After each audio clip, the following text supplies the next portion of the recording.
Assalamualaikum warahmatullahi wabarakatuh. Apa kabarnya anak-anak kelas 3? Alhamdulillah, bersama titian ilmu Allahu Akbar. Nah, hari ini kita akan belajar pendidikan lingkungan hidup atau PLH. Bab 1, pelestarian lingkungan hidup. Lingkungan biotik dan abiotik. Lingkungan di sekitar kita terdiri dari lingkungan biotik dan abiotik. Biotik merupakan makhluk hidup, sedangkan abiotik merupakan makhluk tak hidup. Lingkungan biotik terdiri atas unsur manusia, hewan, dan tumbuhan. Lingkungan abiotik terdiri atas unsur udara, sinar matahari, air, suhu, tanah, batu-batuan, dan lain-lain. Nah, anak-anak, kalian dapat melihat pada buku PLH halaman 3. Di situ sudah ada tabel. Amatilah benda-benda yang ada di sekitar sekolah atau di rumah. Nah, di sini Miss kasih contoh ya. Nomor 1, pohon beringin. Pohon beringin itu biotik atau abiotik? Biotik. Tempatnya di mana ya? Oh, ada di halaman sekolah. Nah, contoh yang kedua itu pagar. Pagar itu biotik atau abiotik? Abiotik. Tempatnya di depan rumah. Kucing. Kucing itu biotik atau abiotik ya? Oh, kucing itu biotik. Tempatnya ada di taman rumah. Di taman rumah, atau mungkin ada yang pelihara kucing, berarti tempatnya di rumah atau di kandang kucing. Di sini ada contoh lagi, patung kodok. Nah, kalau patung kodok itu biotik atau abiotik ya? Oh, abiotik. Di taman dekat rumah tempatnya. Cicak. Cicak itu biotik atau abiotik ya? Oh, biotik. Tempatnya ada di dinding rumah. Nah, anak-anak, ini adalah contoh. Kalau anak-anak ingin mengisi yang lain, boleh silakan diisi pada buku PLH halaman 3. Selanjutnya ada manfaat lingkungan biotik dan abiotik bagi kehidupan manusia. Manusia sangat membutuhkan alam. Semua kebutuhan manusia tersedia di alam.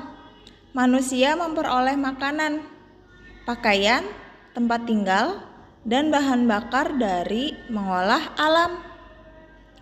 Memanfaatkan lingkungan biotik.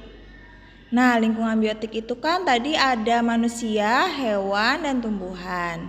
Di yang pertama ini ada tumbuhan. Manusia memanfaatkan tumbuhan untuk berbagai hal. Di antaranya, padi dimanfaatkan untuk makanan yaitu nasi. Tebu dimanfaatkan sebagai penyedap rasa yaitu gula. Gandum dimanfaatkan sebagai bahan olah membuat roti dan tepung. Kayu dan rotan dimanfaatkan sebagai bahan bangunan untuk membuat rumah dan perabot rumah tangga. Selain itu, kayu digunakan membuat kertas. Sayuran dimanfaatkan sebagai bahan makanan. Memanfaatkan lingkungan abiotik. Nah, abiotik itu di sini ada udara nih.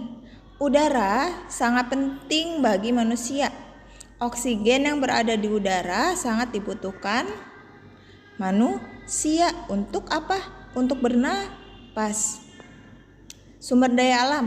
Sumber daya alam yang termasuk abiotik adalah manusia melakukan pengeboran untuk mendapatkan biji besi, tembaga, emas, timah, dan batu bara. Air juga merupakan unsur biotik, unsur abiotik yang sangat penting bagi manusia, yaitu untuk minum, mandi, memasak, mengairi tanaman, dan pembangkit listrik. Tanah juga merupakan unsur abiotik yang sangat penting. Selain sebagai tempat kita berpijak, membangun gedung dan rumah, tanah berfungsi sebagai lahan menanam padi, sayuran, dan buah-buahan. Nah, sekarang anak-anak dapat melihat di buku paket halaman 7. Di sini Miss Ajeng akan kasih tahu contohnya nih. Yang nomor 1 kan ada gambar matahari. Matahari itu termasuk unsur apa ya? Kita dapat jelaskan di situ. Matahari termasuk unsur abiotik. Pada zaman dahulu, matahari dimanfaatkan manusia sebagai alat menentukan waktu. Selain itu, manfaat matahari hingga saat ini untuk mengeringkan makanan, pakaian, dan membantu vitamin D dalam tubuh dapat bekerja dengan baik. Nah, itu contoh dari Miss Ajeng. Anak-anak dapat melanjutkannya untuk mengerjakan nomor 2, 3, dan 4.